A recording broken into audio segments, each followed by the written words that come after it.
There once lived in a town of Persia two brothers, one named Qasim and the other Alibaba. Their father divided a small inheritance equally between them. Qasim married a very rich wife and became a wealthy merchant. Alibaba married a woman as poor as himself and lived by cutting wood and bringing it upon 3 asses into the town to sell. One day when Alibaba was in the forest and had just cut wood enough to load his asses, he saw at a distance a great cloud of dust which seemed to approach him. He observed it with attention and distinguished soon after a body of horsemen who he suspected might be robbers. He determined to leave his asses to save himself. He climbed up a large tree planted on a high rock whose branches were thick enough to conceal him and yet enabled him to see all that passed without being discovered. The troop, who were to the number of 40, all well mounted and armed, came to the foot of the rock on which the tree stood, and there dismounted. Every man unbridled his horse, tied him to some shrub, and hung about his neck a bag of corn which they brought behind them.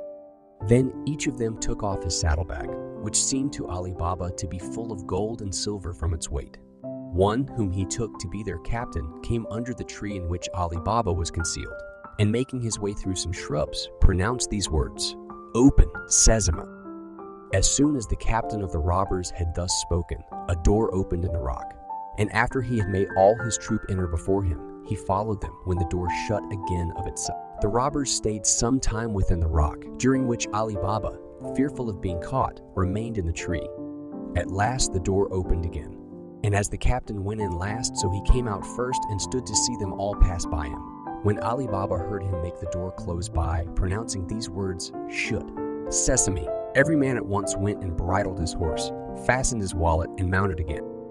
When the captain saw them all ready, he put himself at their head, and they returned the way they had come. Alibaba followed them with his eyes as far as he could see them, and afterward stayed a considerable time before he descended. Remembering the words the captain of the robbers used to cause the door to open and shut, he had the curiosity to try if his pronouncing them would have the same effect. Accordingly, he went among the shrubs, and perceiving the door concealed behind them, stood before it and said, "Open, Sesame!" The door instantly flew wide open. Alibaba, who expected a dark, dismal cavern, was surprised to see a well-lighted and spacious chamber, which received the light from an opening at the top of the rock, and in which were all sorts of provisions. Rich bales of silk, stuff, brocade, and valuable carpeting piled upon one another. Gold and silver ingots in great heaps, and money in bags. The sight of all these riches made him suppose that this cave must have been occupied for ages by robbers who had succeeded one another. Alibaba went boldly into the cave and collected as much of the gold coin, which was in bags, as he thought his 3 asses could carry. When he had loaded them with the bags, he laid wood over them in such a manner that they could not be seen. When he had passed in and out as often as he wished, he stood before the door, and pronouncing the words, "Shut, Sesame," the door closed of itself. He then made the best of his way to town. When Alibaba got home, he drove his asses into a little yard, shut the gates very carefully, threw off the wood that covered the panniers, carried the bags into his house, and ranged them in order before his wife. He then emptied the bags, which raised such a great heap of gold as dazzled his wife's eyes. And then he told her the whole adventure from beginning to end, and, above all, recommended her to keep it secret. The wife rejoiced greatly in their good fortune and would count all the gold piece by piece. "Wife," replied Alibaba, "you do not know what you undertake. When you pretend to count the money, you will never have done. I will dig a hole and bury it. There is no time to be lost." "You are in the right, husband," replied she. "But let us know, as nigh as possible, how much we have. I will borrow a small measure and measure it while you dig the hole." Away the wife ran to her brother-in-law Qasim, who lived just by, and addressing herself to his wife, desired her to lend her a measure for a little while. Her sister-in-law asked her whether she would have a great or a small one. The other asked for a small one. She bade her stay a little, and she would readily fetch one. The sister-in-law did so, but as she knew Alibaba's poverty, she was curious to know what sort of grain his wife wanted to measure, and artfully putting some sweet at the bottom of the measure, brought it to her with an excuse that she was sorry that she had made her stay so long, but that she could not find it sooner. Alibaba's wife went home, set the measure upon the heap of gold, filled it, and emptied it often upon the sofa, till she had done, when she was very well satisfied to find the number of measures amounted to so many as they did, and went to tell her husband, who had almost finished digging the hole. While Alibaba was burying the gold, his wife, to show her exactness and diligence to her sister-in-law, carried the measure back again, but without taking notice that a piece of gold had stuck to the bottom. "Sister," said she, giving it to her again, "you see that I have not kept your measure long. I am obliged to you for it and return it with thanks." As soon as Alibaba's wife was gone, Kasim's looked at the bottom of the measure and was in inexpressible surprise to find a piece of gold sticking to it. Envy immediately possessed her breast. "What?" said she. "Has Alibaba gold so plentiful as to measure it? Whence has he all this wealth?" Kasim, her husband, was at his counting house. When he came home, his wife said to him, "Kasim, I know you think yourself rich, but Alibaba is infinitely richer than you. He does not count his money, but measures it." Kasim desired her to explain the riddle, which she did, by telling him the stratagem she had used to make the discovery, and showed him the piece of money, which was so old that they could not tell in what prince's reign it was coined. Kasim, after he had married the rich widow, had never treated Alibaba as a brother, but neglected him.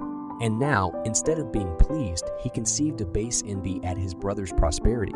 He could not sleep all that night and went to him in the morning before sunrise. "Alibaba," said he, "I am surprised at you. You pretend to be miserably poor, and yet you measure gold. My wife found this at the bottom of the measure you borrowed yesterday." By this discourse, Alibaba perceived that Kasim and his wife, through his own wife's folly, knew what they had so much reason to conceal. But what was done could not be undone. Therefore, without showing the least surprise or trouble, he confessed all and offered his brother part of his treasure to keep the secret. "I expect as much," replied Kasim haughtily, "but I must know exactly where this treasure is and how I may visit it myself when I choose. Otherwise, I will go and inform against you, and then you will not only get no more, but will lose all you have, and I shall have a share for my information." Alibaba told him all he desired, even to the very words he was to use to gain admission into the cave. Kasim rose the next morning, long before the sun, and set out for the forest with 10 mules bearing great chests, which he designed to fill, and followed the road which Alibaba had pointed out to him. He was not long before he reached the rock and found out the place, by the tree and other marks which his brother had given him. When he reached the entrance of the cavern, he pronounced the words, "Open, Sesame." The door immediately opened, and when he was in, closed upon him. In examining the cave, he was in great admiration to find much more riches than he had expected from Alibaba's relationship. He quickly laid as many bags of gold as he could carry at the door of the cavern, but his thoughts were so full of the great riches he should possess that he could not think of the necessary word to make it open, but instead of sesame, said "open, barley," and was much amazed to find that the door remained fast shut. He named several sorts of grain, but still the door would not open. Kasim had never expected such an incident, and was so alarmed at the danger he was in, that the more he endeavored to remember the word sesame, the more his memory was confounded, and he had as much forgotten it as if he had never heard it mentioned. He threw down the bags he had loaded himself with and walked distractedly up and down the cave without having the least regard to the riches that were around him. About noon, the robbers visited their cave. At some distance, they saw Kasim's mules straggling about the rock, with great chests on their backs. Alarmed at this, they galloped full speed to the cave. They drove away the mules, which strayed through the forest so far that they were soon out of sight, and went directly, with their naked sabers in their hands, to the door, which, on their captain pronouncing the proper words, immediately opened. Kasim, who heard the noise of the horses' feet, at once guessed the arrival of the robbers and resolved to make one effort for his life. He rushed to the door and no sooner saw the door open than he ran out and threw the leader down, but could not escape the other robbers, who with their scimitars soon deprived him of life. The first care of the robbers after this was to examine the cave. They found all the bags which Kasim had brought to the door, to be ready to load his mules and carry them again to their places, but they did not miss what Alibaba had taken away before. Then, holding a council and deliberating upon this occurrence, they guessed that Kasim, when he was in, could no get out again, but could not imagine how he had learned the secret words by which alone he could enter. They could not deny the fact of his being there, and to terrify any person or accomplice who should attempt the same thing, they agreed to cut Kasim's body into 4 quarters, to hang 2 on one side and 2 on the other within the door of the cave. They had no sooner taken this resolution than they put it in execution. and when they had nothing more to detain them, left the place of their hoards well closed. They mounted their horses, went to beat the roads again, and to attack the caravans they might meet. In the meantime, Kasim's wife was very uneasy when night came and her husband was not returned. She ran to Alibaba in great alarm and said, "I believe, brother-in-law, that you know Kasim has gone to the forest, and upon what account? It is now night, and he is not returned. I am afraid some misfortune has happened to him." Alibaba told her that she need not frighten herself, for that certainly Kasim would not think it proper to come into the town till the night should be pretty far advanced. Kasim's wife, considering how much it concerned her husband to keep the business secret, was the more easily persuaded to believe her brother-in-law. She went home again and waited patiently till midnight. Then her fear redoubled, and her grief was the more sensible because she was forced to keep it to herself. She repented of her foolish curiosity and cursed her desire of prying into the affairs of her brother and sister-in-law. She spent all the night in weeping, and as soon as it was day went to them, telling them by her tears the cause of her coming. Alibaba did not wait for his sister-in-law to desire him to go to see what was become of Kasim, but departed immediately with his 3 asses, begging of her first to moderate her affliction. He went to the forest, and when he came near the rock, having seen neither his brother nor the mules in his way, was seriously alarmed at finding some blood spilt near the door, which he took for an ill omen. But when he had pronounced the word and the door had opened, he was struck with horror at the dismal sight of his brother's body. He was not long in determining how he should pay the last dues to his brother, but without adverting to the little fraternal affection he had shown for him, went into the cave to find something to enshroud his remains, and having loaded one of his asses with them, covered them over with wood. The other 2 asses he loaded with bags of gold, covering them with wood also as before, and then bidding the door shut, came away, but was so cautious as to stop some time at the end of the forest, that he might not go into the town before night. When he came home, he drove the 2 asses loaded with gold into his little yard and left the care of unloading them to his wife, while he led the other to his sister-in-law's house. Alibaba knocked at the door, which was opened by Morgiana, a clever, intelligent slave who was fruitful in inventions to meet the most difficult circumstances. When he came into the court, he unloaded the ass, and taking Morgiana aside, said to her, "You must observe an inviolable secrecy. Your master's body is contained in these 2 panniers. We must bury him as if he had died a natural death. Go now and tell your mistress. I leave the matter to your mistress. I leave the matter to your..." Wit and skillful devices. Alibaba helped to place the body in Kasim's house, again recommended to Morgiana to act her part well, and then returned with his ass. Morgiana went out early the next morning to a druggist and asked for a sort of lozenge, which was considered efficacious in the most dangerous disorders. The apothecary inquired who was ill. She replied with a sigh, her good master Kasim himself, and that he could neither eat nor speak. In the evening, Morgiana went to the same druggists again, and with tears in her eyes, asked for an essence which they used to give to sick people only when at the last extremity. "Alas," said she, taking it from the apothecary, "I am afraid that this remedy will have no better effect than the lozenges, and that I shall lose my good master." On the other hand, as Alibaba and his wife were often seen to go between Kasim's and their own house all that day, and to seem melancholy, nobody was surprised in the evening to hear the lamentable shrieks and cries of Kasim's wife and Morgiana, who gave out everywhere that her master was dead. The next morning at daybreak, Morgiana went to an old cobbler whom she knew to be always early at his stall, and bidding him good morrow, put a piece of gold into his hand, saying, "Baba Mustafa, you must bring with you your sewing tackle and come with me. But I must tell you I shall blindfold you when you come to such a place." Baba Mustafa seemed to hesitate a little at these words. Oh, replied he, "you'd have me do something against my conscience or against my honor."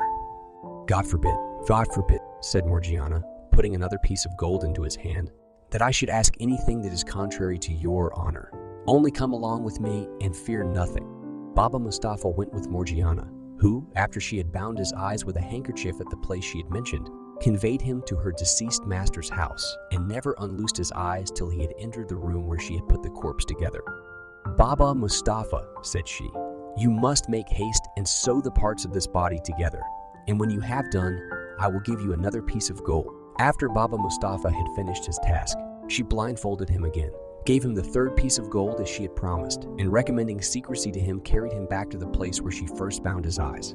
pulled off the bandage and let him go home, but watched him that he returned toward his stall till he was quite out of sight, for fear he should have the curiosity to return and dodge her. She then went home.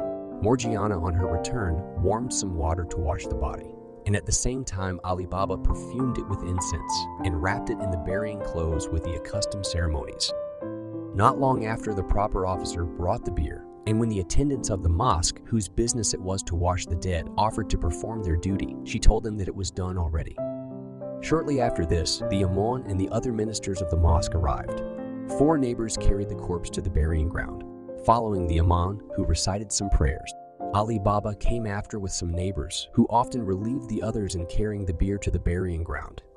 Morgiana, a slave to the deceased, followed in the procession, weeping, beating her breast and tearing her hair. Qasim's wife stayed at home mourning, uttering lamentable cries with the women of the neighborhood, who came, according to custom, during the funeral, and joining their lamentations with hers, filled the quarter far and near with sounds of sorrow. In this manner, Qasim's melancholy death was concealed and hushed up between Alibaba, his widow, and Morgiana, his slave, with so much contrivance that nobody in the city had the least knowledge or suspicion of the cause of it.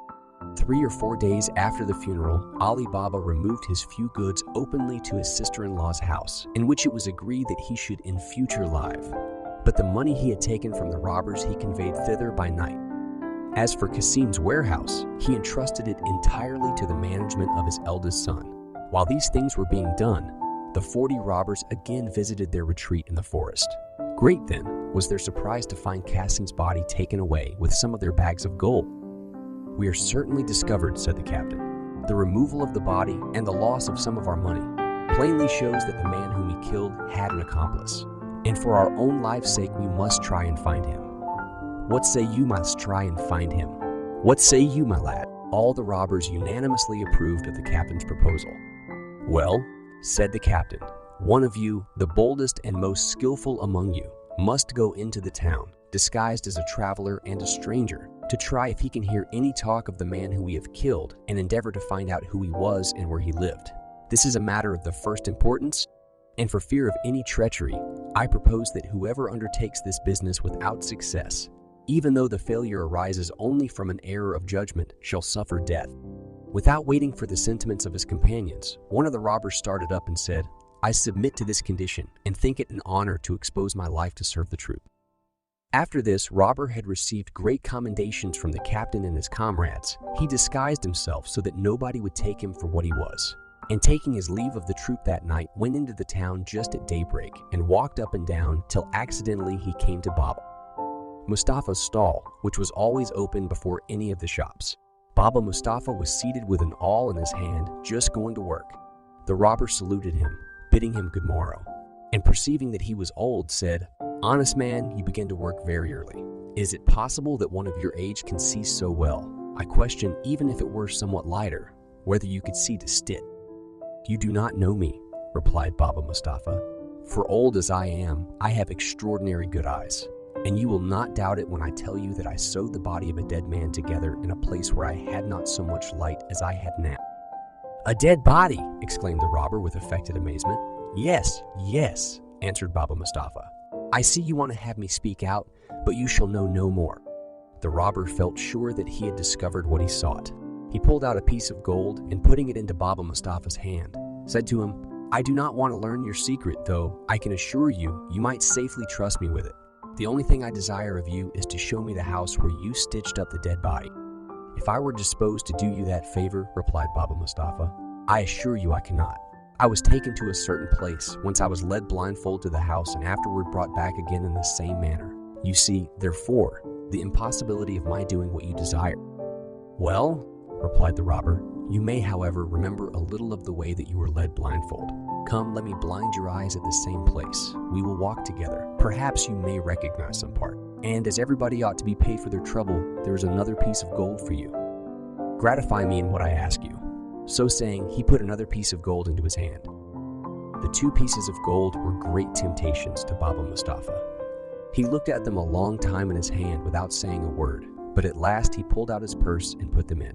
"I cannot promise," said he to the robber, "that I can remember the way exactly, but since you desire, I will try what I can do." At these words, Baba Mustafa rose up to the great joy of the robber and led him to the place where Morgiana had bound his eyes. "It was here," said Baba Mustafa. "I was blindfolded, and I turned this way." The robber tied his handkerchief over his eyes and walked by him till he stopped directly at Qasim's house, where Ali Baba then lived. The thief, before he pulled off the band, marked the door with a piece of chalk, which he had ready in his hand, and then asked him if he knew whose house that was. To which Baba Mustafa replied that, as he did not live in that neighborhood, he could not tell.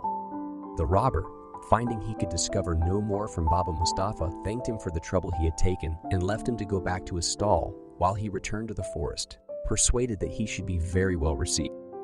A little after the robber and Baba Mustafa had parted, Morgiana went out of Ali Baba's house upon some errand, and upon her return, seeing the mark the robber had made, stopped to observe it. "What can be the meaning of this mark?" said she to herself. "Somebody intends my master no good. However, with whatever intention it was done, it is advisable to guard against the worst." Accordingly, she fetched a piece of chalk and marked 2 or 3 doors on each side in the same manner, without saying a word to her master or mistress. In the meantime, the robber rejoined his troop in the forest and recounted to them his success, expatiating upon his good fortune in meeting so soon with the only person who could inform him of what he wanted to know. All the robbers listened to him with the utmost satisfaction, when the captain, after commending his diligence, addressing himself to them all, said, "Comrades, we have no time to lose. Let us set off well armed without its appearing who we are, but that we may not excite any suspicion, let only 1 or 2 go into the town together and join at our rendezvous, which shall be the great square. In the meantime, our comrade who brought us the good news, and I will go and find out the house, that we may consult what had best be done." This speech and plan was approved of by all, and they were soon ready. They filed off in parties of 2 each, after some interval of time, and got into the town without being in the least suspected. The captain, and he who had visited the town in the morning as spy, came in the last. He led the captain into the street where he had marked Ali Baba's residence, and when they came to the first of the houses which Morgiana had marked, he pointed it out. But the captain observed that the next door was chalked in the same manner and in the same place, and showing it to his guide, asked him which house it was, that or the first. The guide was so confounded that he knew not what answer to make, but still more puzzled when he and the captain saw 5 or 6 houses similarly marked. He assured the captain with an oath that he had marked but one, and could not tell who had chalked the rest, so that he could not distinguish the house which the cobbler had stopped at. The captain, finding that their design had proved abortive, went directly to the place of meeting and told his troop that they had lost their labor and must return to their cave. He himself set them the example, and they all returned as they had come. When the troop was all got together, the captain told them the reason of their returning, and presently the conductor was declared by all worthy of death. He condemned himself, acknowledging that he ought to have taken better precaution, and prepared to receive the stroke from him who was appointed to cut off his head. But as the safety of the troop required the discovery of the second intruder into the cave, another of the gang, who promised himself that he should succeed better, presented himself, and his offer being accepted, he went and corrupted Baba Mustafa as the other had done, and being shown the house, marked it in a place more remote from sight with red chalk. Not long after, Morgiana, whose eyes nothing could escape, went out, and seeing the red chalk and arguing with herself as she had done before, marked the other neighbors' houses in the same place and manner. The robber, at his return to his company, valued himself much on the precaution he had taken, which he looked upon as an infallible way of distinguishing Ali Baba's house from the others, and the captain and all of them thought it must succeed. They conveyed themselves into the town with the same precaution as before, but when the robber and his captain came to the street, they found the same difficulty, at which the captain was enraged, and the robber in as great confusion as his predecessor. Thus, the captain and his troop were forced to retire a second time, and much more dissatisfied, while the robber who had been the author of the mistake underwent the same punishment to which he willingly submitted. The captain, having lost 2 brave fellows of his troop, was afraid of diminishing it too much by pursuing this plan to get information of the residence of their plunderer. He found by their example that their heads were not so good as their hands on such occasions, and therefore resolved to take upon himself the important commission. Accordingly, he went and addressed himself to Baba Mustafa, who did him the same service he had done to the other robbers. He did not set any particular mark on the house, but examined and observed it so carefully, bypassing often by it, that it was impossible for him to mistake. The captain, well satisfied with his attempt and informed of what he wanted to know, returned to the forest. And when he came into the cave where the troop waited for him, said, "Now, comrades, nothing can prevent our full revenge, as I am certain of the house. And in my way hither I have thought how to put it into execution. But if anyone can form a better expedient, let him communicate it." He then told them his contrivance, and as they approved of it, ordered them to go into the villages about and buy 19 mules with 38 large leather jars, one full of oil and the others empty. In 2 or 3 days' time, the robbers had purchased the mules and jars, and as the mouths of the jars were rather too narrow for his purpose, the captain caused them to be widened, and after having put one of his men into each, with the weapons which he thought fit, leaving open the seam which had been undone to leave them room to breathe, he rubbed the jars on the outside with oil from the full vessel. Things being thus prepared, when the 19 mules were loaded with 37 robbers in jars and the jar of oil, the captain, as their driver, set out with them, and reached the town by the dusk of the evening, as he had intended. He led them through the streets till he came to Alibaba's, at whose door he designed to have knocked, but was prevented by his sitting there after supper to take a little fresh air. He stopped his mules, addressed himself to him, and said, "I have brought some oil a great way to sell at tomorrow's market, and it is now so late that I do not know where to lodge. If I should not be troublesome to you, do me the favor to let me pass the night with you, and I shall be very much obliged by your hospitality." Though Alibaba had seen the captain of the robbers in the forest and had heard him speak, it was impossible to know him in the disguise of an oil merchant. He told him he should be welcome and immediately opened his gates for the mules to go into the yard. At the same time, he called to a slave and ordered him, when the mules were unloaded, to put them into the stable and to feed them, and then went to Morgiana to bid her get a good supper for his guest. After they had finished supper, Alibaba, charging Morgiana afresh to take care of his guest, said to her, "Tomorrow morning I design to go to the bath before day. Take care my bathing linen be ready, give them to Abdallah," which was the slave's name, "and make me some good broth against my return." After this, he went to bed.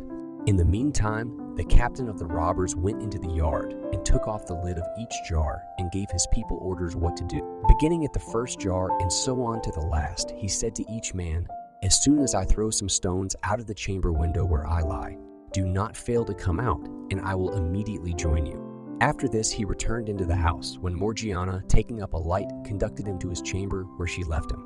And he, to avoid any suspicion, put the light out soon after and laid himself down in his clothes that he might be the more ready to rise. Morgiana, remembering Alibaba's orders, got his bathing linen ready and ordered Abdullah to set on the pot for the broth. But while she was preparing it, the lamp went out, and there was no more oil in the house, nor any candles. What to do she did not know, for the broth must be made. Abdullah, seeing her very uneasy, said, "Do not fret and tease yourself, but go into the yard and take some oil out of one of the jars." Morgiana thanked Abdullah for his advice, took the oil pot, and went into the yard.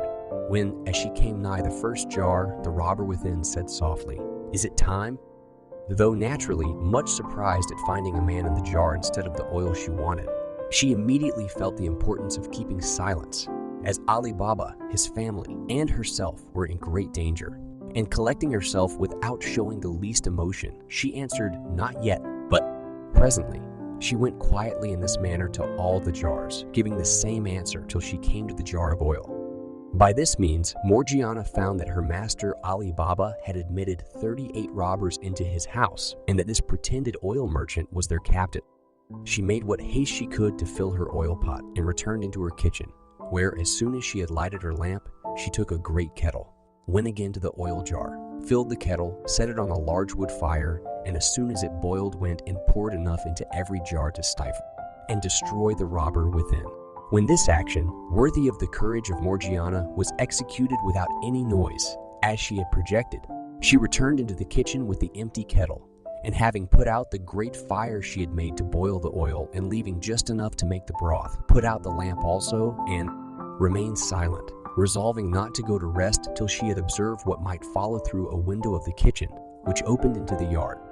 She had not waited long before the captain of the robbers got up, opened the window, and finding no light and hearing no noise, or anyone stirring in the house, gave the appointed signal by throwing little stones, several of which hit the jars as he doubted not by the sound they gave. He then listened, but not hearing or perceiving anything whereby he could judge that his companions stirred, he began to grow very uneasy, threw stones again a second and also a third time, and could not comprehend the reason that none of them should answer his signal. Much alarmed, he went softly down into the yard and going to the first jar, while asking the robber, whom he thought alive, if he was in readiness, smelled the hot boiled oil, which sent forth a steam out of the jar. Hence he suspected that his plot to murder Alibaba and plunder his house was discovered. Examining all the jars, one after another, he found that all his gang were dead, and enraged to despair at having failed in his design, he forced the lock of a door that led from the yard to the garden, and climbing over the walls, made his escape. When Morgiana saw him depart, she went to bed, satisfied and pleased to have succeeded so well in saving her master and family. Alibaba rose before day and, followed by his slave, went to the baths, entirely ignorant of the important event which had happened at home. When he returned from the baths, he was very much surprised to see the oil jars, and that the merchant was not gone with the mules. He asked Morgiana, who opened the door, the reason of it. "My good master," answered she, "God preserve you and all your family. You will be better informed of what you wish to know when you have seen what I have to show you, if you will follow me." As soon as Morgiana had shut the door, Alibaba followed her, when she requested him to look into the first jar and see if there was any oil. Alibaba did so, and seeing a man, started back in alarm and cried out. "Do not be afraid," said Morgiana. "The man you see there can neither do you nor anybody else any harm. He is dead." "Ah, Morgiana," said Alibaba, "what is it you show me? Explain yourself." "I will," replied Morgiana. "Moderate your astonishment and do not excite the curiosity of your neighbors, for it is of great importance to keep this affair secret. Look into all the other jars."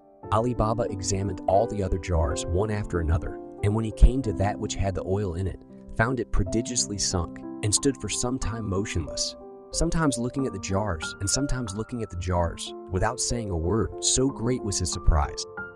At last, when he had recovered himself, he said, "And what is become of the merchant?"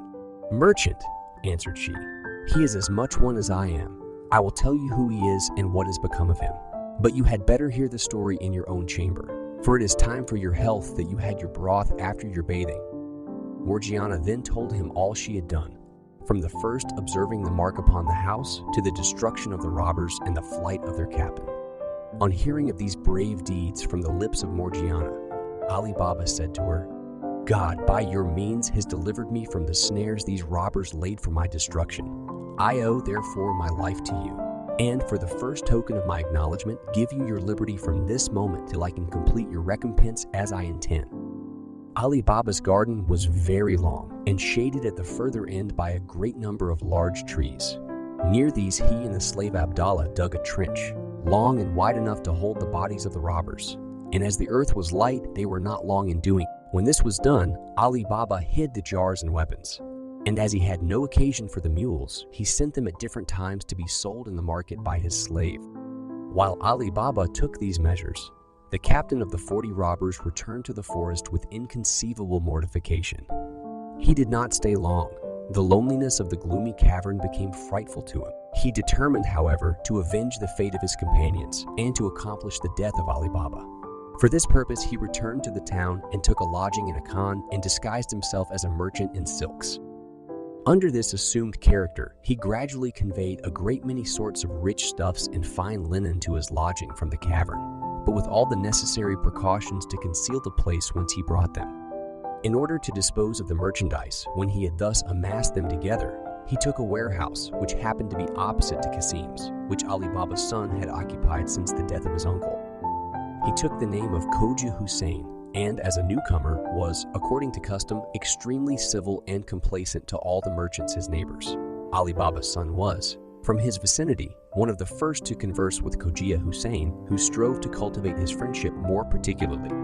2 or 3 days after he was settled, Alibaba came to see his son, and the captain of the robbers recognized him at once, and soon learned from his son who he was.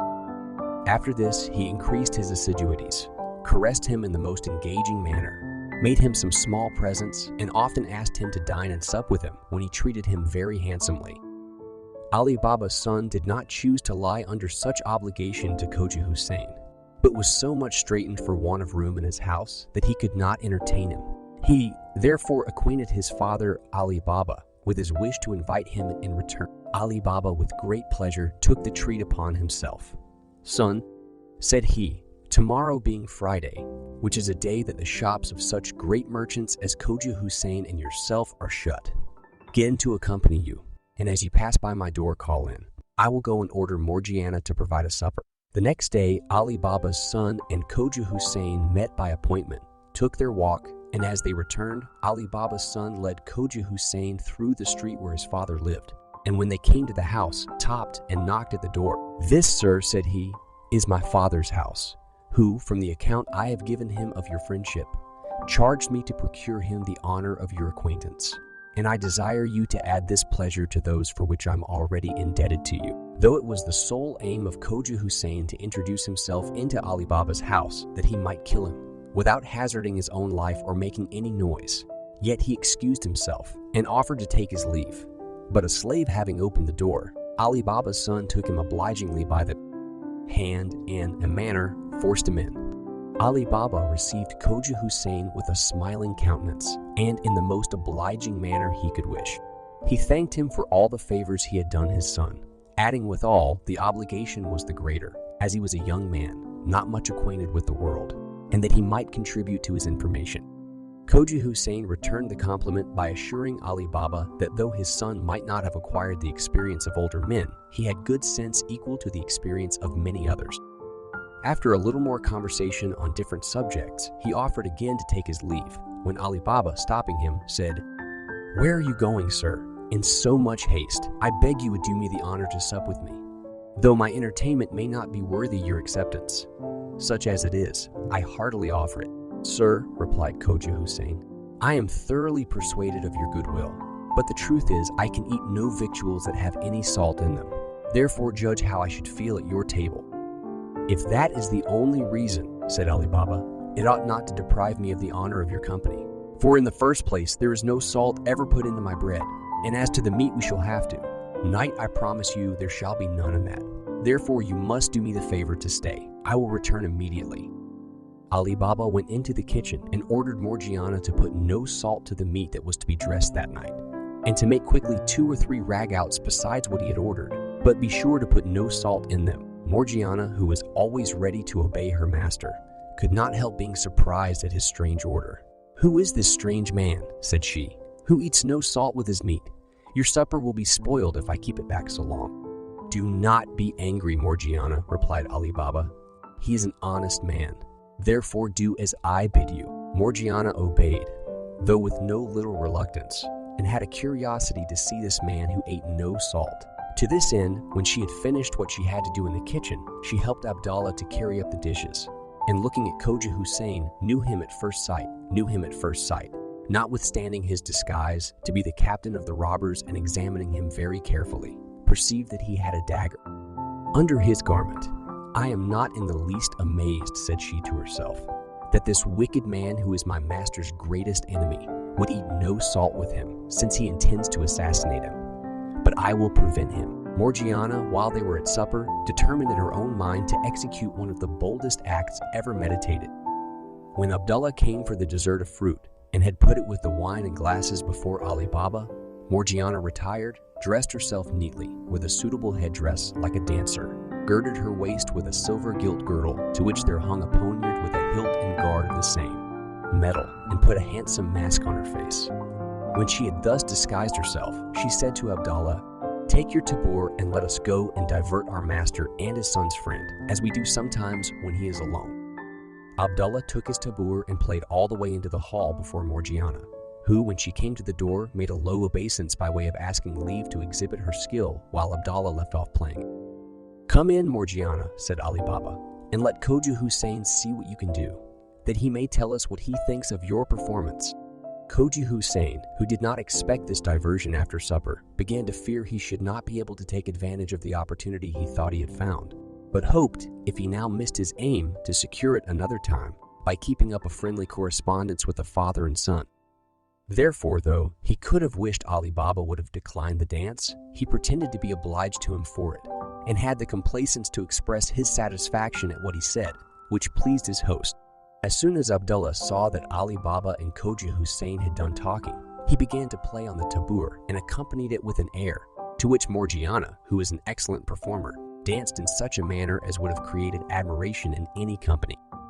After she had danced several dances with much grace, she drew the poniard and holding it in her hand, began a dance in which she outdid herself by the many different figures, light movements, and the surprising leaps and wonderful exertions with which she accompanied it. Sometimes she presented the poniard to one breast, sometimes to another, and oftentimes seemed to strike her own. At last, she snatched the tabor from Abdallah with her left hand and holding the dagger in her right, presented the other side of the tabor, after the manner of those who get a livelihood by dancing and solicit the liberality of the spectators. Alibaba put a piece of gold into the tabor, as did also his son, and Khoja Hussain, seeing that she was coming to him, had pulled his purse out of his bosom to make her a present. But while he was putting his hand into it, Morgiana, with a courage and resolution worthy of herself, plunged the poniard into his heart. Alibaba and his son, shocked at this action, cried out aloud. "Unhappy woman!" exclaimed Alibaba. "What have you done to ruin me and my family?" "It was to preserve, not to ruin you," answered Morgiana. "For see here," continued she, opening the pretended Khoja Hussain's garment and showing the dagger, "what an enemy you had entertained. Look well at him, and you will find him to be both the fictitious oil merchant and the captain of the gang of 40 robbers. Remember, too, that he would eat no salt with you. And what would you have more to persuade you of his wicked design?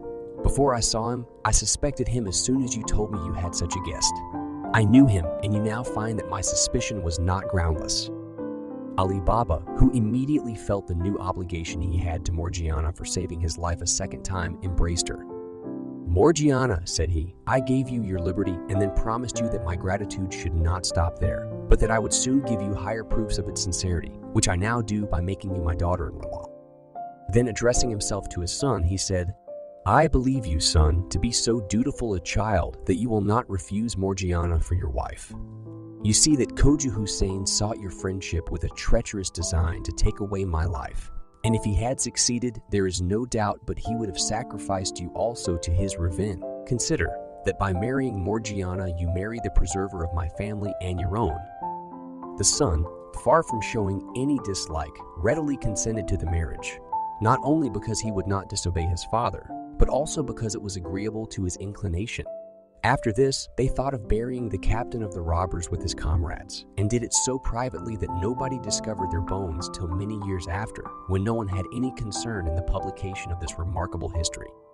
A few days afterward, Alibaba celebrated the nuptials of his son and Morgiana with great solemnity, a sumptuous feast, and the usual dancing and spectacles, and had the satisfaction to see that his friends and neighbors whom he invited had no knowledge of the true motives of the marriage, but that those who were not unacquainted with Morgiana's good qualities commended his generosity and goodness of heart.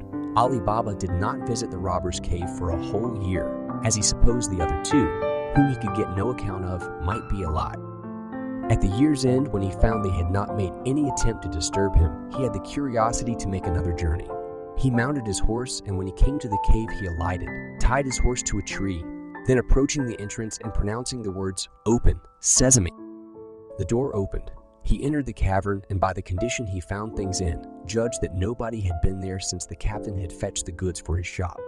From this time, he believed he was the only person in the world who had the secret of opening the cave, and that all the treasure was at his sole disposal.